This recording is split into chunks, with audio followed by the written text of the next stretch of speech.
L'Éternel parla ainsi à Moïse. Parashat Shelach Lecha. L'Éternel parla ainsi à Moïse. Envoie toi-même des hommes pour explorer le pays de Canaan que je destine aux enfants d'Israël. Vous enverrez un homme respectivement par tribu paternelle, tous éminents parmi eux. Moïse avait nommé Oshéa, fils de Nun, et Oshua. Les explorateurs s'acheminèrent du côté du Midi, et Caleb, fils de Yéphoné, parvint jusqu'à Hébron, où là demeuraient Achiman, Sheshai et Talmaï, les descendants du Anak. Nombre, chapitre 13. Le Kehilat Yitzhak souligne que Moïse avait prié pour Josué, lui épargnant ainsi de tomber dans le traquenard des explorateurs. Ces derniers s'apprêtaient à faire de la médisance du pays d'Israël, dissimulant ainsi leur funeste projet. En effet, selon le Zohar, le livre de la splendeur, ils craignaient surtout de perdre leurs privilèges en entrant en Terre Sainte.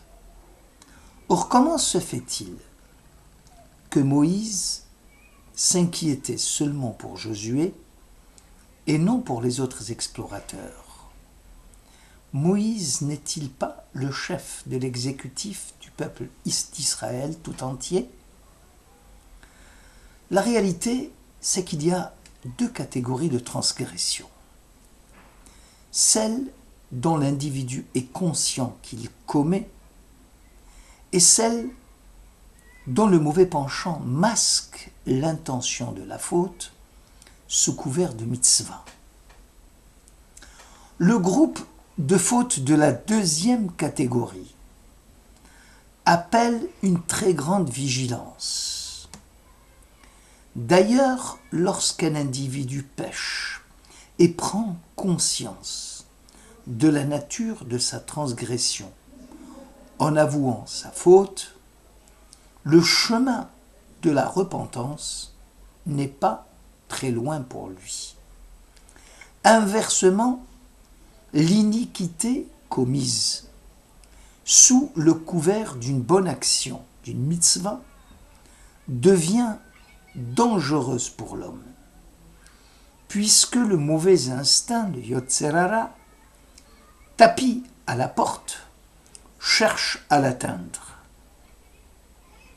L'homme est perpétuellement prêt à trahir Dieu, et que même dans son engagement, dans un acte qui semble vertueux, il est exposé au péché. Le plus tragique dans une telle situation, c'est que l'individu ne cherche plus à s'amender, bien au contraire. Il agira, cette fois-ci avec une attention consciente et insistante sur la avéra, la transgression, allant même jusqu'à magnifier l'acte pécheur, que l'on appelle Hidur Avera. Le docteur de la Mishnah, dans Pirkei Avot 3, mettait en garde contre la transgression, la Avera, en utilisant une métaphore. Observe trois choses, et tu n'en viendras pas à succomber entre les mains du péché. L'expression soulignée montre que l'on peut avoir prise sur certains de nos actes et qu'à l'inverse, certains de nos actes ont prise sur nous. Conscient de la faute et prêt au repentir, l'individu tient ses fautes entre ses mains.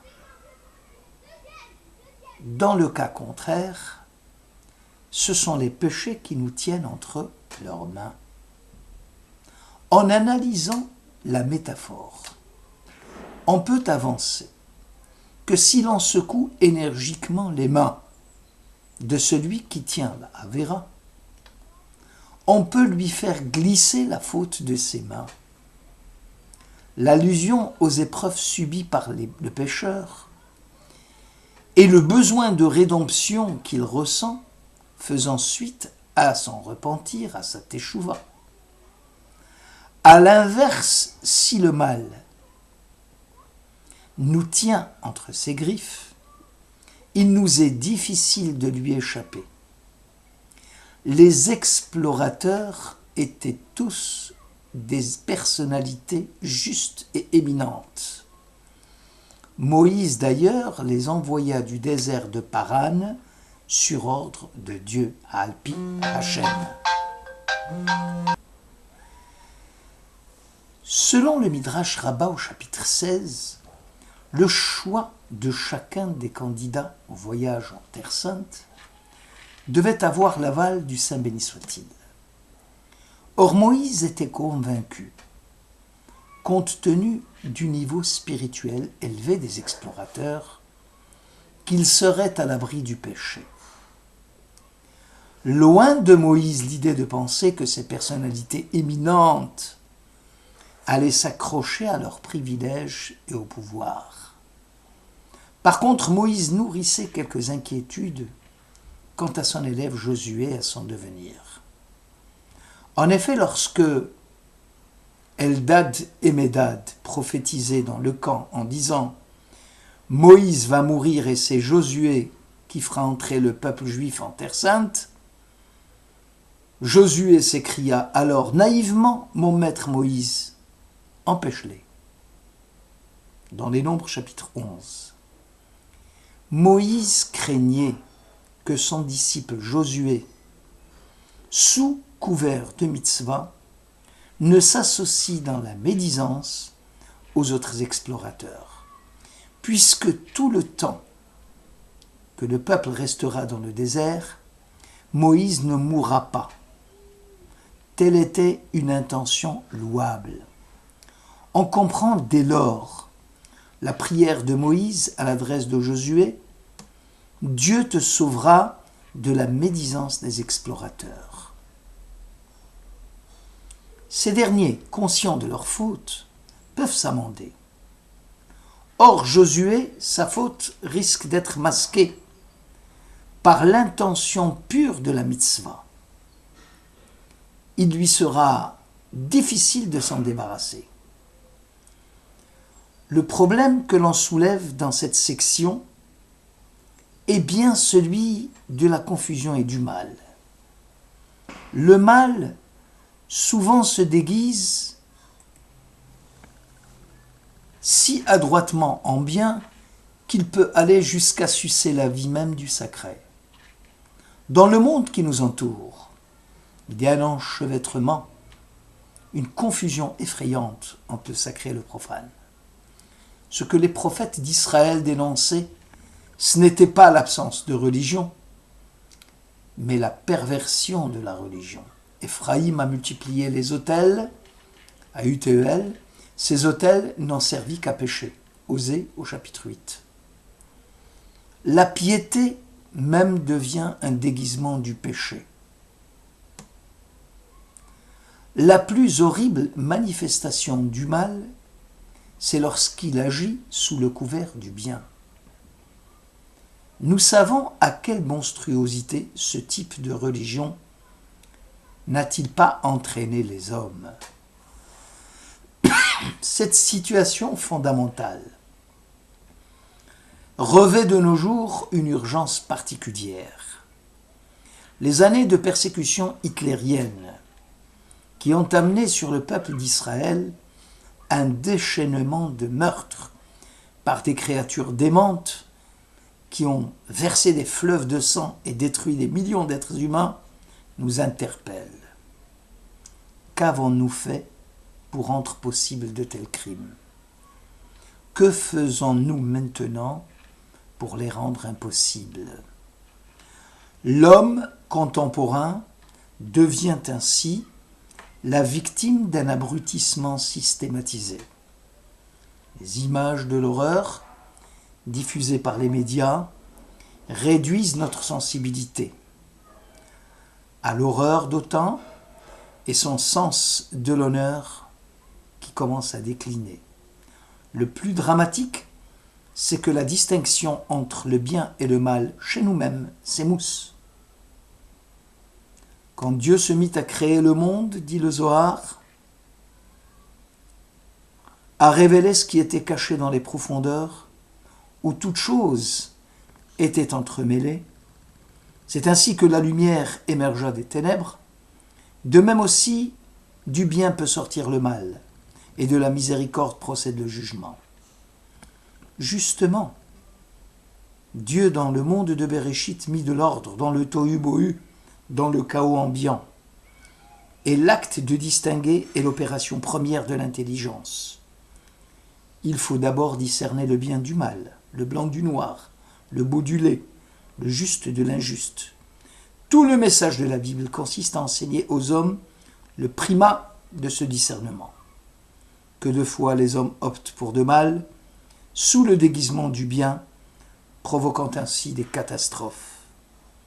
Les nations civilisées brûlent les surplus et les jettent à la mer, pour ne pas subir le fléchissement des cours des marchés, ainsi que les nations des pays pauvres meurent de faim.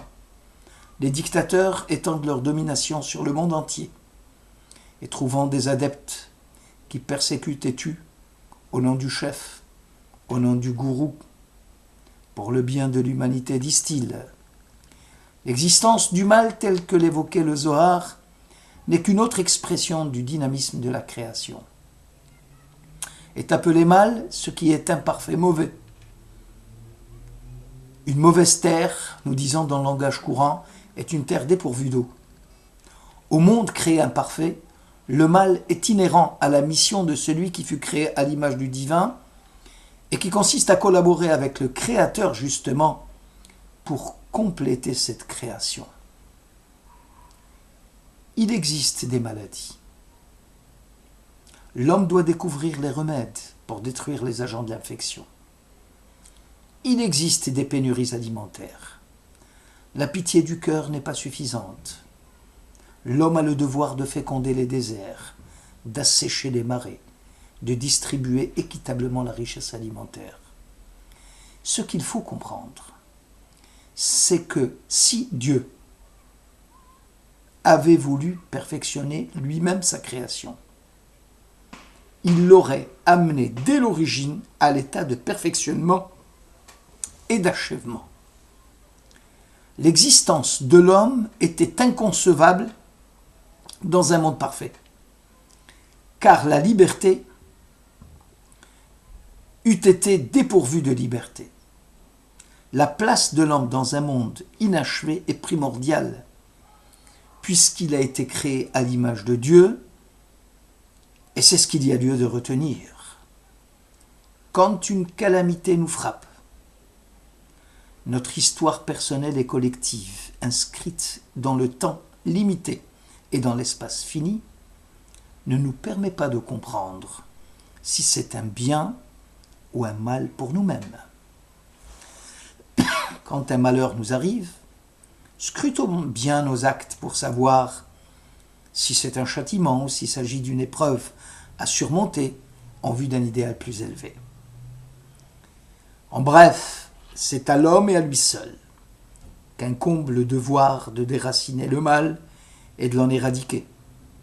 C'est à l'homme de collaborer avec le Très-Haut pour amener la création vers son achèvement, vers son tikkun. Pour cela, prions pour que l'humanité n'exclue pas Dieu de son sein et ne l'amène ainsi à cacher de nouveau sa face rayonnante. Shabbat Shalom.